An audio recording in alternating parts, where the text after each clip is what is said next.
Hashtag the discovery of Earth ambassador Zethkar's crystalline fingers trembled as he reviewed the intelligence reports from the Outer Rim territories. The Galactic Empire had been expanding for over 3 millennia, absorbing countless civilizations into their vast domain. Most species surrendered after witnessing a single demonstration of Imperial firepower. Those who resisted were quickly crushed beneath the Empire's military might. But this new species, these humans from a small blue planet called Earth, presented an unusual puzzle. The initial survey teams had reported back with conflicting information. Earth's inhabitants appear to be a relatively primitive species, having only recently achieved faster-than-light travel. Their technology was crude compared to Imperial standards, their ships barely capable of reaching their neighboring star systems.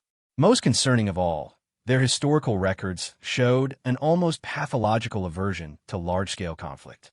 "They call it war," reported Captain Vorlix, the Empire's chief military analyst, his scaled hide shifting colors in what passed for confusion among his species. "Their entire civilization seems built around avoiding it.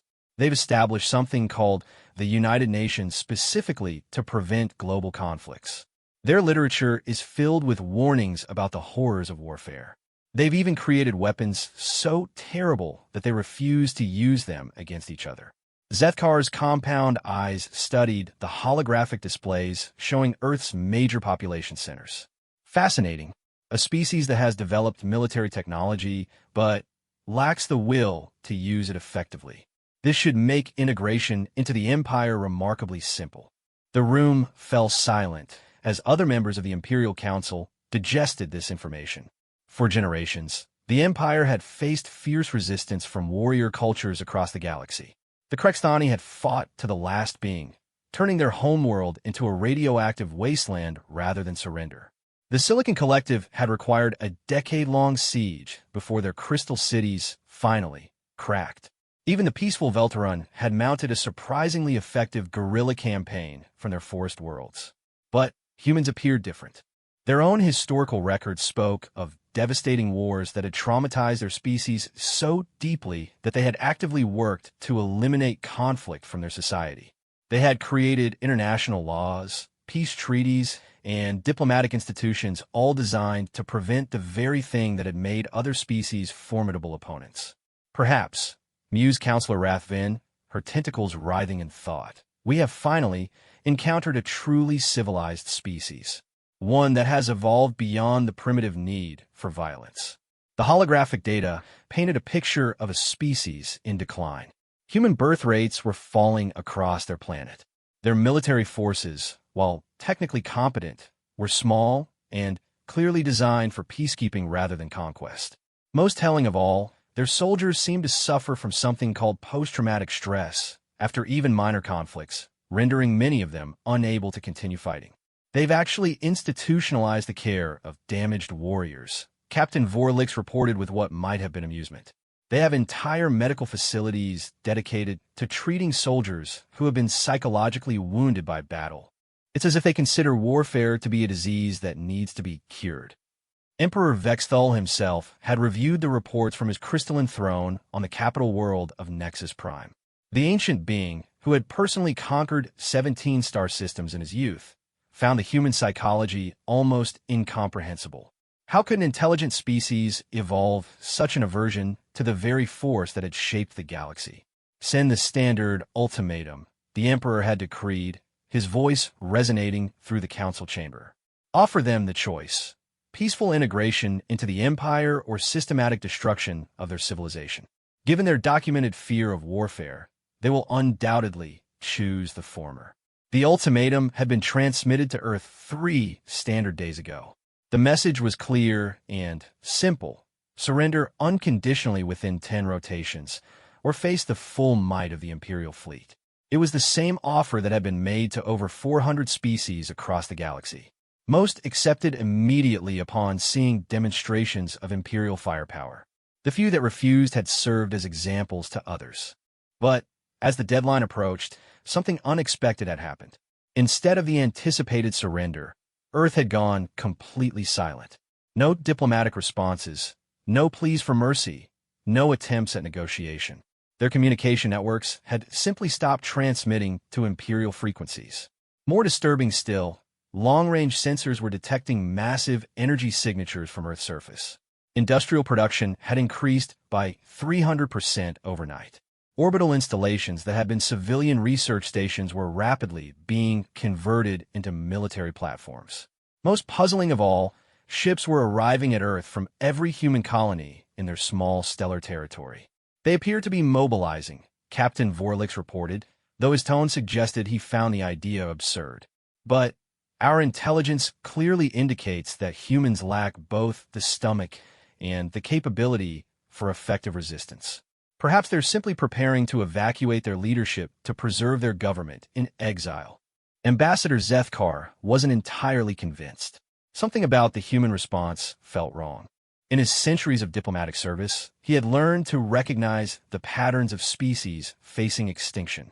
Some panicked, sending desperate messages begging for mercy. Others tried to hide, hoping their worlds would be overlooked. A few attempted last-minute negotiations, offering tribute or services in exchange for their lives. But this silence, this sudden burst of activity, felt different. It reminded him of something from his youth, a memory from the early days of his diplomatic career. He had been part of the team that first contacted the Berserker clans of Keth Mora. Those warriors had also gone silent when faced with Imperial ultimatums. They had also mobilized their forces with frightening efficiency. The difference was that the Berserkers had been a warrior culture from the beginning. Their entire civilization had been built around conflict and martial prowess.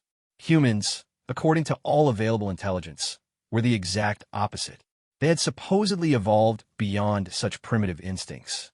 Perhaps, Zethkar murmured to himself, we have misunderstood something fundamental about these humans. But it was too late for second-guessing now. The Imperial fleet was already in position at the edge of the Sol system.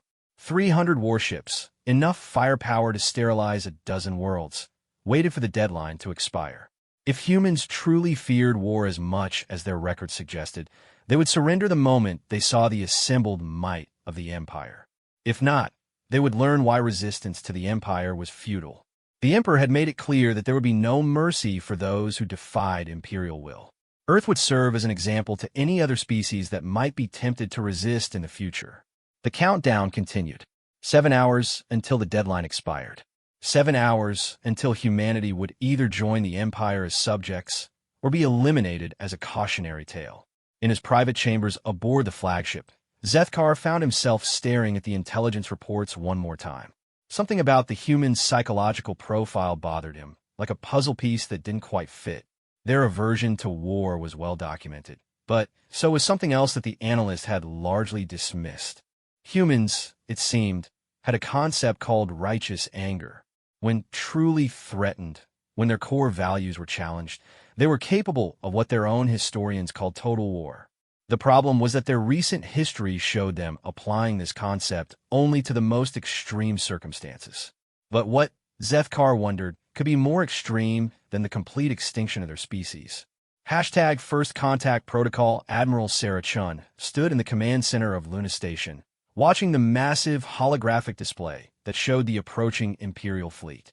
300 alien warships hung in space like a constellation of death, their weapons powered and ready to reduce Earth to cosmic dust. The sight should have terrified her.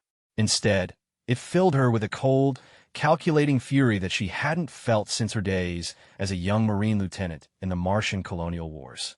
"Ma'am," reported Lieutenant Commander Jackson, his voice steady despite the circumstances. "Final count confirms 300 Imperial vessels. Their technology appears to be approximately 50 years ahead of ours in most categories. Energy weapons, shield systems, and propulsion all show significant advantages over our current capabilities." Chin nodded, her steel-gray eyes never leaving the display. Around her, the command center buzzed with controlled activity as officers coordinated the most complex military operation in human history. Every available ship, every trained soldier, every weapon that could be brought to bear was being positioned for what would either be humanity's finest hour or its final act. "What's the status on Operation Prometheus?" she asked. "All packages delivered and confirmed," replied Colonel Martinez, the Scar Marine commander who had volunteered to oversee the most dangerous part of their plan. Every Imperial ship now has a little surprise waiting for them, courtesy of our cargo vessels that surrendered yesterday. Chen allowed herself a thin smile. The Empire's intelligence had been remarkably thorough about human psychology, but they had made one crucial error. They had assumed that humanity's aversion to large-scale warfare meant they were incapable of it. They had failed to understand that humans didn't avoid war because they were weak or cowardly, but because they were terrifyingly good at it. The past 72 hours had seen the most rapid military mobilization in human history. Every reserve unit had been activated, every mothballed warship had been pulled from storage and hastily upgraded. Every civilian vessel that could mount weapons had been pressed into service. But, more importantly, they had activated protocols that hadn't been used since the dark days of the Third World War. "Admiral," came a voice from the communication station. "We're receiving a transmission from the Imperial flagship. They're demanding our unconditional surrender." "Put it through," Chen ordered. The holographic display shifted to show an alien figure that seemed to be carved from living crystal. Ambassador Zethkar's alien features were difficult to read, but his tone carried the weight of absolute authority. "Humans of Earth," the alien began, his words translated by the Empire's universal communication system. "You have defied the will of the Galactic Empire. Your deadline has expired, yet you have not surrendered. This is your final opportunity to avoid the complete destruction of your species. Submit to Imperial rule, and your people will be relocated to appropriate worlds within our territory. Continue this futile resistance, and you will be eliminated as an example to others." Admiral Chun stepped forward, her uniform bearing the simple insignia of the United Earth Defense Force. She had insisted on wearing her old Marine dress blues for this moment, the same uniform she had worn when she received her third Purple Heart on Phobos Station. "Ambassador Zethkar," she began, her voice carrying across space with deadly calm, "I am Admiral Sarah Chun, commanding officer of the United Earth Defense Force. I want you to understand something about humanity that your intelligence reports apparently missed." She paused, looking directly into the camera that would transmit her image to the Imperial fleet. "We don't fear war, Ambassador. We fear what we become when we wage it. There's a difference." On the Imperial flagship, Zethkar felt a chill run through his crystalline structure.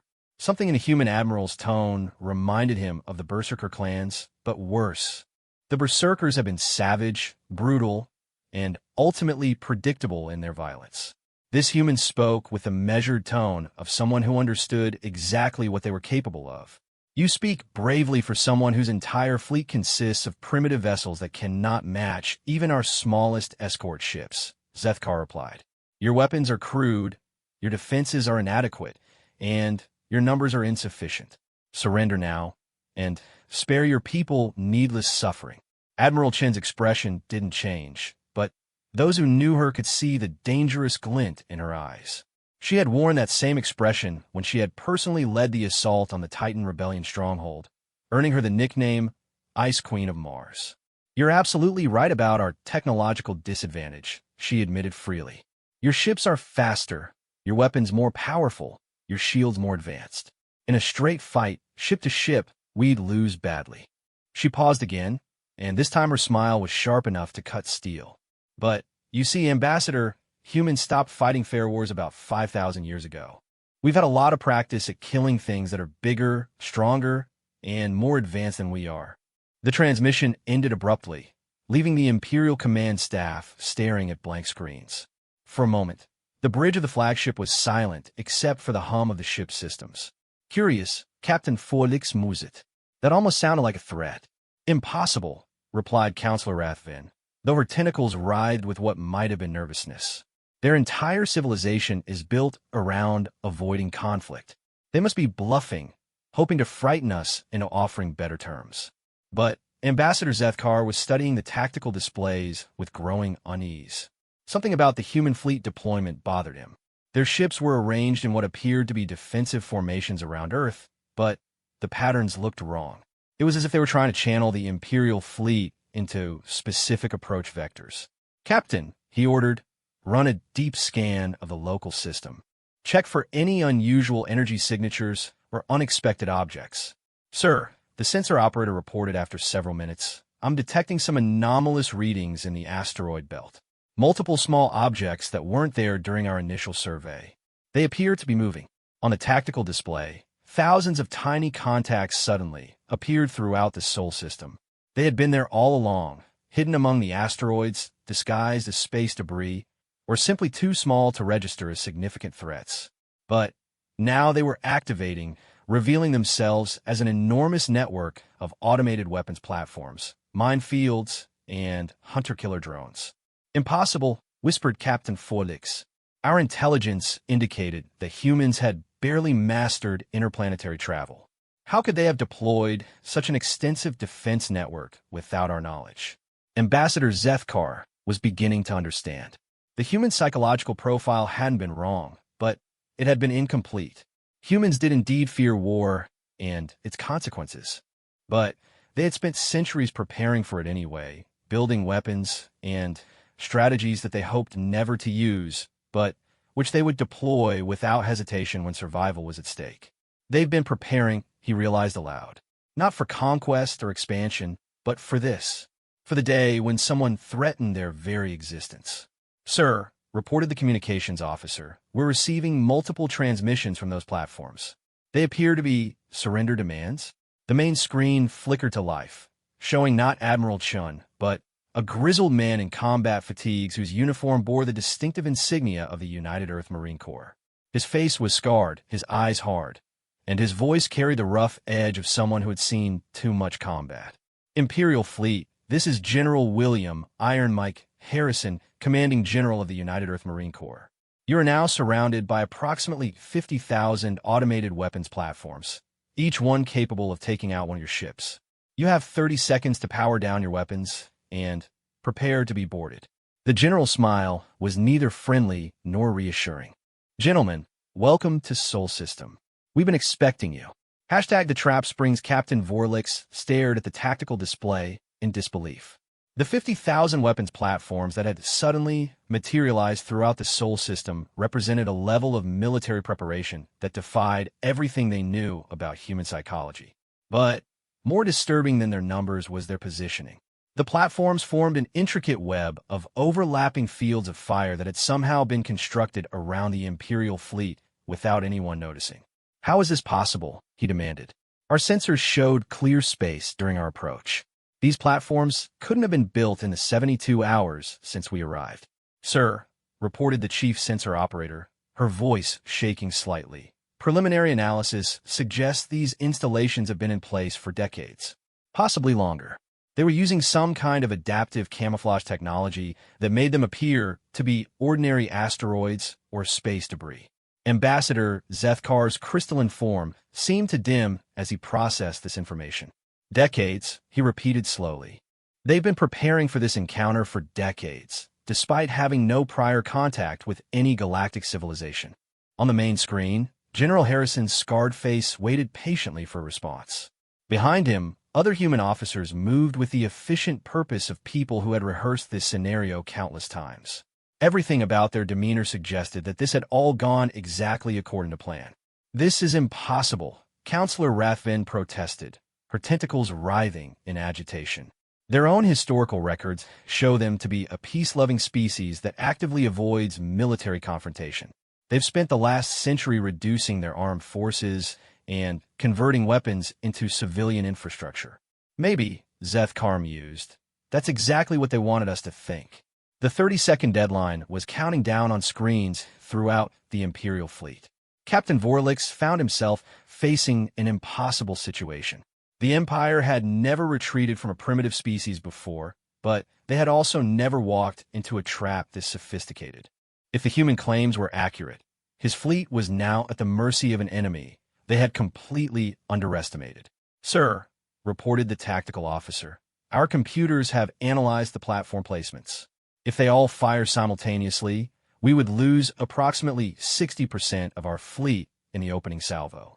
The survivors would be scattered and unable to coordinate an effective response. And if we attack first?" Vorlix asked, though he suspected he already knew the answer. "Our weapons have a range to engage some of the platforms, but they're too numerous and too well distributed. We might destroy 10 to 15% of them before they overwhelm our defenses." The countdown reached 0, and General Harrison's expression didn't change. But across the Imperial fleet, proximity alarms began sounding as thousands of the hidden platforms suddenly came to life. Weapon systems that had been disguised as inert rocks were now tracking every Imperial vessel with deadly precision. Imperial fleet. Harrison's voice cut through the chaos on every ship's communication system simultaneously. Your time is up. You will now lower your shields and prepare to receive boarding parties. Any vessel that attempts to flee or fight will be destroyed immediately. To emphasize his point, one of the platforms fired a single shot at a small Imperial scout ship that had started to turn away from the fleet. The beam carved through the vessel's shields like they weren't there, vaporizing the ship in a brilliant flash of superheated plasma. "Jesus," whispered Lieutenant Thompson from his position at the human monitoring station. "Did you see the power output on that shot? Their weapons are supposed to be primitive compared to ours." But Zethkar was beginning to understand the depth of their miscalculation. The humans hadn't just hidden weapons platforms throughout their system. They had been studying Imperial technology from the moment first contact was established. Every communication, every sensor sweep, every demonstration of Imperial power had been carefully analyzed and countered. They'd been planning this from the beginning, he realized. The entire surrender charade was designed to get us exactly where they wanted us. On the screen, General Harrison was replaced by Admiral Chun, who looked perfectly calm despite having just orchestrated the largest military trap in galactic history. "Ambassador Zethkar," she said, addressing him directly, "I believe we need to have a more honest conversation about humanity. You see, your intelligence reports were absolutely correct about one thing. We do fear war. We fear it because we're very, very good at it." She gestured to something off-screen, and the main display shifted to show detailed schematics of Imperial ship designs. Every weakness, every vulnerability, every potential point of failure was highlighted in red. "We've been studying your technology since the moment you announced your presence in our system. Your ships are impressive, but they're designed to fight other ships with similar technology. They're not designed to fight an enemy that's willing to sacrifice everything to ensure your destruction." "You're bluffing," Captain Vorlix said, though his confidence was wavering. "Even if you destroy our fleet, the Empire will send others. Hundreds of others. Your entire species will be eliminated as a warning to other potential rebels." Admiral Chin's smile was cold as deep space. "That's exactly what we're counting on." The display changed again, showing a star map of the local galactic region. Dozens of Imperial fleet positions were marked in red, along with detailed intelligence about their strength, disposition, and patrol routes. "You see, Captain, humanity has something that most species lack when they encounter the Empire for the first time. We have imagination. While you've been expanding your empire by conquering primitive civilizations, we've been thinking about how to fight a technologically superior foe." The star map zoomed in on specific Imperial territories, showing supply lines, communication relays, and key strategic installations. "We know where your fleets are, where your supply depots are located, and how your command structure operates. More importantly, we know that your empire depends on keeping thousands of conquered species in line through fear of superior firepower." Admiral Chun leaned forward, her eyes burning with an intensity that made several Imperial officers step back from their screens. "What do you think happens to that fear when word spreads that humans destroyed an entire Imperial fleet? What happens when your conquered worlds learn that the supposedly invincible empire can be beaten by a primitive species that officially doesn't even exist in your databases?" The implications hit Zethkar like a physical blow. The Empire's control over its vast territories was indeed based primarily on psychological dominance. They maintained order by convincing conquered species that resistance was hopeless. But if humans could destroy an Imperial fleet, if they could prove that the Empire was not invincible, you would trigger a galaxy-wide rebellion, he whispered. "Yes," Admiral Chin confirmed. "We would. And, unlike most of your previous enemies, we've been preparing for that possibility our entire recorded history. We've studied every revolution, every resistance movement, every successful and unsuccessful rebellion in human history. We know how to organize, how to coordinate, and how to turn a population's fear into rage." She gestured again, and the display showed detailed plans for sabotage operations, guerrilla warfare tactics, and coordinated uprisings across dozens of Imperial worlds. The question, Ambassador, is whether you want to be responsible for the collapse of your precious empire. Because that's exactly what will happen if you force us to destroy your fleet. The bridge of the Imperial flagship fell silent, except for the steady hum of life support systems. Every officer was staring at displays that showed the true scope of human preparation. This wasn't a desperate last stand by a primitive species. This was the opening move in a carefully planned campaign to destroy the Galactic Empire itself. What? Zethkar asked quietly, do you want? #negotiation through strength. Admiral Chun studied Ambassador Zethkar's crystalline features through the communication link, watching for any sign of deception or hidden agenda. Around her, the command center of Luna Station hummed with barely controlled tension as humanity's best military minds monitored every aspect of the unprecedented negotiation. What we want, Ambassador, is very simple, she began, her voice carrying the authority of someone who held 300 Imperial ships at gunpoint. We want the Galactic Empire to leave human space and never return. We want all records of Earth's location and human capabilities deleted from Imperial databases. And we want to guarantee that no Imperial forces will ever again threaten human colonies or civilian populations. Zethkar's alien features shifted in what might have been surprise. That's remarkably reasonable, considering your current advantage. I expected demands for territory, technology, or tribute. We're not conquerors, Ambassador, Admiral Chin replied. We never wanted to fight your empire. We just want to be left alone to develop our civilization in peace. But even as she spoke those words, Chin knew they weren't entirely true. The humans had indeed spent decades preparing for this moment, but not with the simple goal of being left alone. General Harrison and his strategic planning team had been gaming out scenarios for galactic warfare since humanity's first tentative steps beyond the Sol system. However, she continued, we need more than just verbal assurances. The Empire has broken treaties with conquered species before. We need something more substantial. The main display shifted to show detailed intelligence files on Imperial military capabilities, territory holdings, and administrative structures. The scope of human intelligence gathering was staggering, representing decades of careful observation and analysis. We know that your empire controls approximately 40% of the galaxy's inhabited star systems. We know that your military forces are spread thin across that vast territory, primarily serving as occupying forces rather than combat units. Most importantly, we know that your entire system of control depends on the myth of imperial invincibility. Zethkar's crystalline form seemed to darken as he processed the implications. You want us to publicly acknowledge our defeat? Not exactly, Chin replied. We want you to acknowledge that humans exist as an independent species with the capability to defend themselves. Nothing more, nothing less. But Captain Vorlix, listening from his position on the Imperial flagship's bridge, understood the deeper implications. Any public acknowledgement of human military capabilities would indeed shatter the carefully maintained illusion that the Empire was invincible. Word would spread throughout the galaxy that a primitive species had forced the mighty Imperial fleet to retreat. You're asking us to sign our own death warrant, he interjected. If we admit that humans can threaten Imperial forces, every conquered world in the galaxy will see it as proof that rebellion is possible. Admiral Chin's smile was sharp as a blade. That's not our problem, Captain. You created this situation when you decided to threaten the extinction of our species. Now you get to deal with the consequences.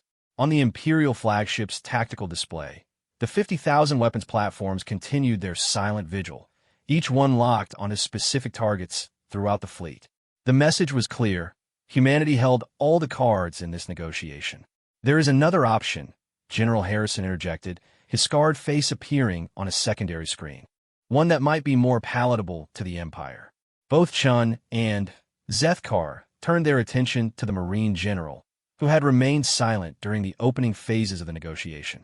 Harrison's reputation preceded him throughout the human military. He was known for his tactical brilliance and his absolute ruthlessness when it came to protecting human interests.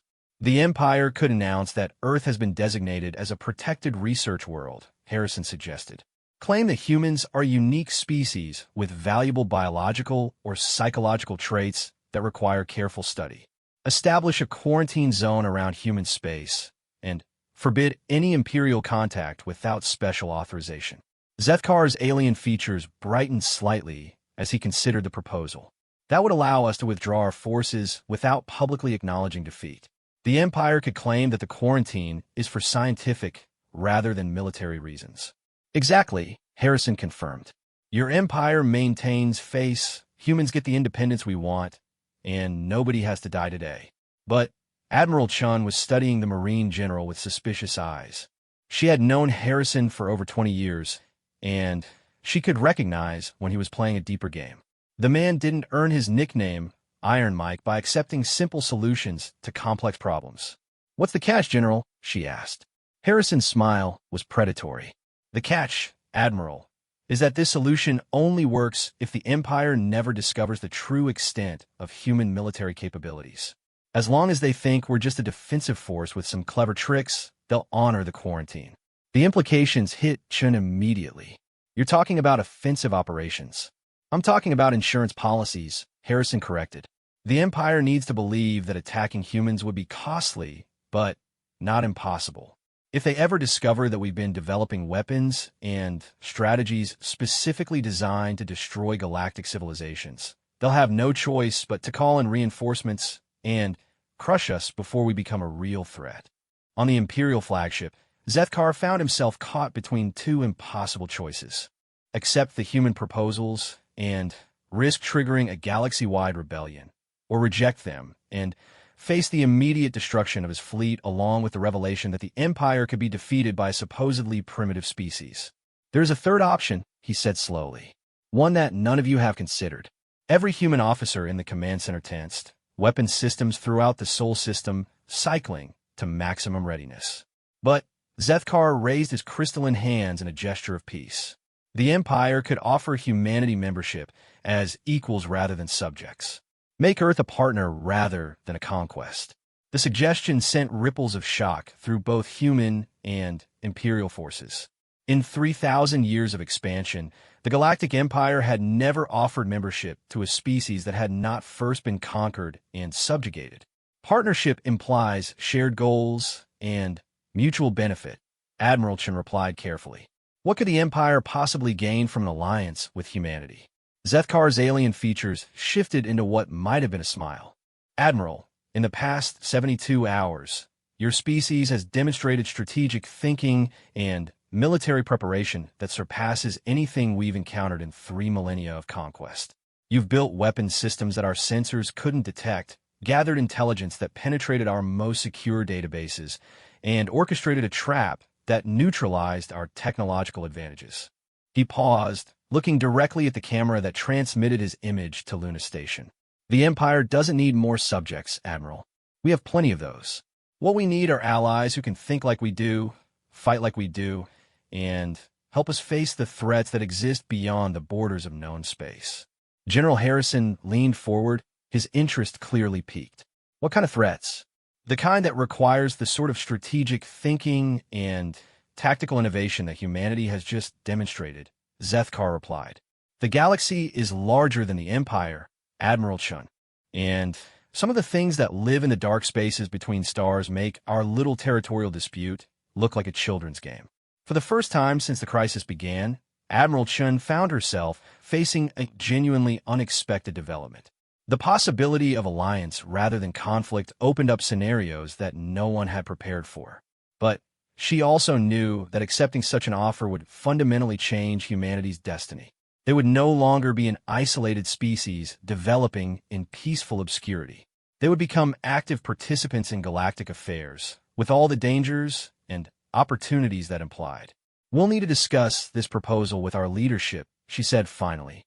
"In the meantime, your fleet will remain exactly where it is, with weapons powered down and shields lowered." Zethkar nodded understanding. "Of course. But, Admiral, I would suggest that you consider this opportunity carefully.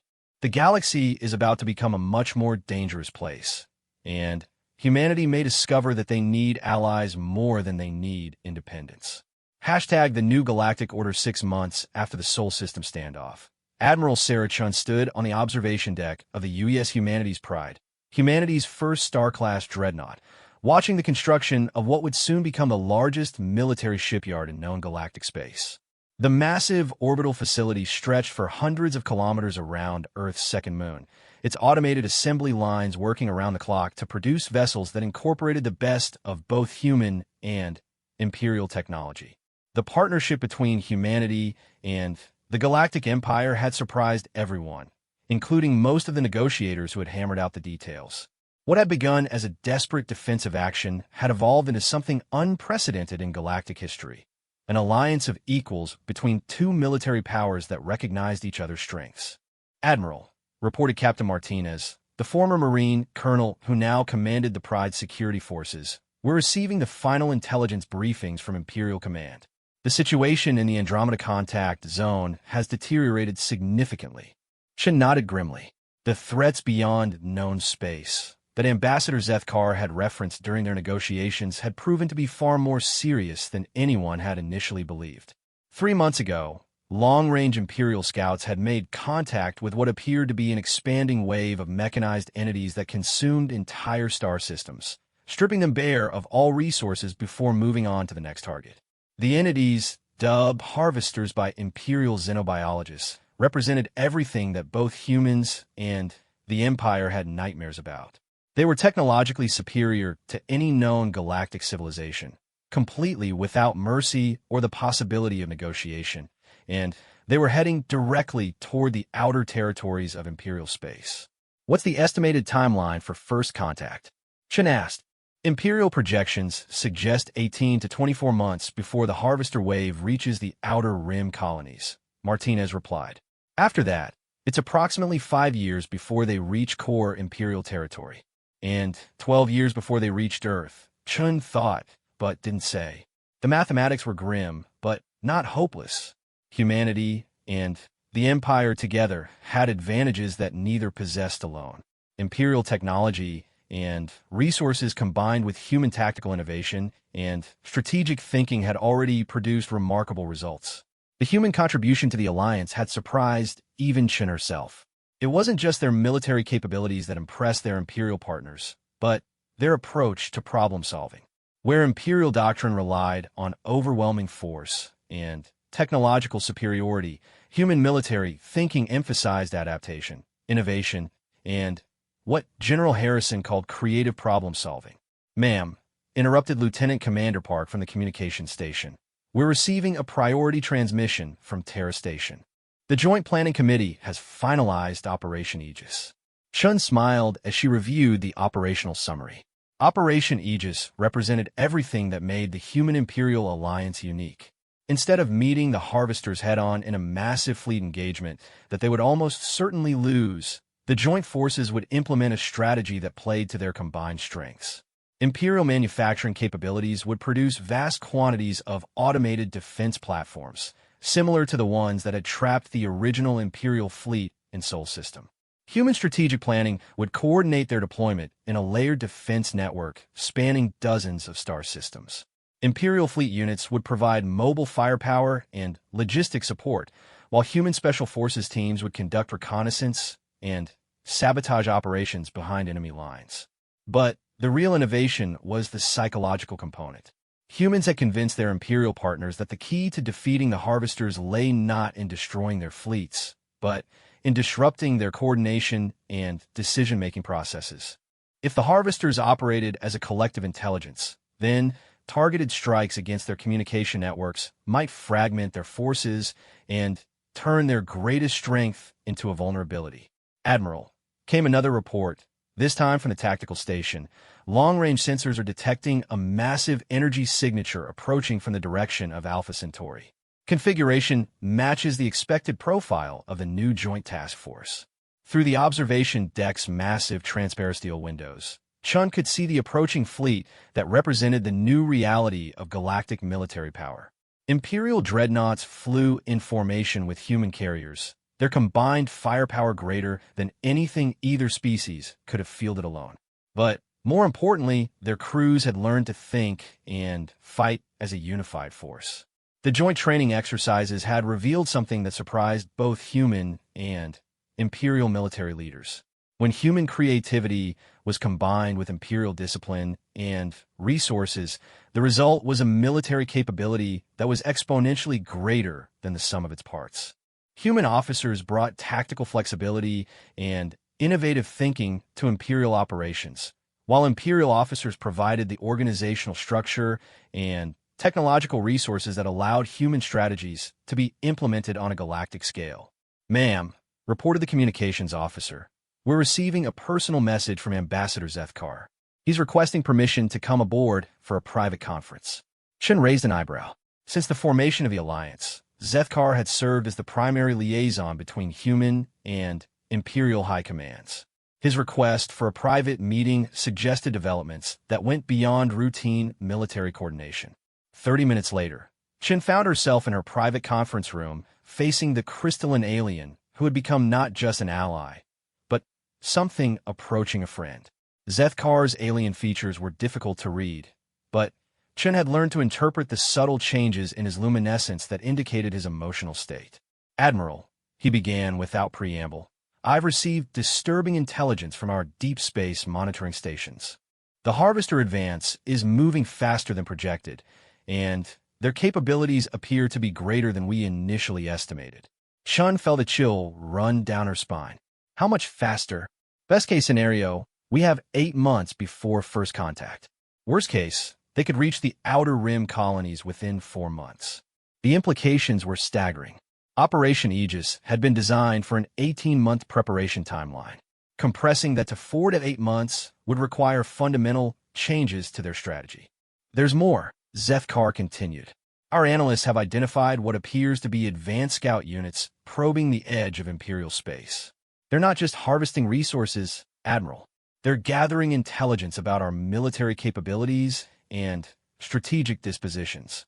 Shin found herself thinking like the Marine lieutenant she had been decades ago, when overwhelming enemy forces had taught her that survival often required abandoning conventional tactics in favor of desperate improvisation. "They're learning about us the same way we learned about the Empire," she realized. "Which means our entire defensive strategy has been compromised before we've even implemented it." "Exactly," Zethkar confirmed. "Which is why I've come to discuss an alternative that my government has been reluctant to consider." Chun leaned forward, recognizing the tone that indicated Zethkar was about to propose something that pushed the boundaries of acceptable strategy. "We don't wait for them to come to us," he said quietly. "We take the fight to them." The suggestion was audacious beyond belief. Instead of defending against the Harvester Advance, they would launch preemptive strikes against targets deep in unexplored space. It would require committing virtually every available ship to a massive offensive operation with no guarantee of success. "The logistics alone would be nightmarish," Chen pointed out. "We'd be operating far beyond any possible supply lines, against an enemy we don't fully understand, in territory we've never mapped." "Yes," Zethkar agreed. "It would require exactly the sort of strategic thinking and tactical innovation that humans excel at." Chen stared out at the fleet assembling around Earth's second moon, watching human and Imperial vessels maneuvering together in formations that would have been impossible just months earlier. The partnership had already achieved things that neither species could have accomplished alone. "You're talking about the largest military operation in galactic history," she said finally. "I'm talking about survival," Zethkar replied. "If we wait for the harvesters to reach us, we'll be fighting on their terms with strategies they've already analyzed and countered. But if we strike first, if we bring the fight to them on our terms, we might actually have a chance," Chen finished. She activated her personal communication system, sending priority messages to General Harrison, the Imperial High Command, and the United Earth Defense Council. If they were going to attempt something this ambitious, they would need every advantage they could get. "Admiral," Zethkar said as he prepared to leave, "there's one more thing you should know. The Emperor himself has reviewed our situation and made a decision that's unprecedented in Imperial history." Chun waited, sensing that whatever came next would change everything. "He's formally requesting that a human officer be placed in overall command of the joint operation. Someone with the tactical experience and strategic vision to coordinate the largest military force ever assembled." The implications hit Chun like a physical blow. They weren't just asking her to participate in the defense of galactic civilization. They were asking her to lead it. The Emperor believes, Zethkar continued, that humanity's greatest strength isn't your weapons or your technology. It's your ability to find victory in situations where defeat seems inevitable. Admiral Chun looked out at the stars that held both unprecedented opportunities and existential threats, knowing that humanity was about to discover just how far their tactical innovations could take them in a galaxy that had suddenly become much larger and more dangerous than anyone had ever imagined. The Galactic Empire had indeed underestimated humanity's relationship with war. They had assumed that fear of conflict made humans weak, when in reality it had made them the most dangerous allies the galaxy had ever seen. Now it was time to find out if that danger was enough to save them all.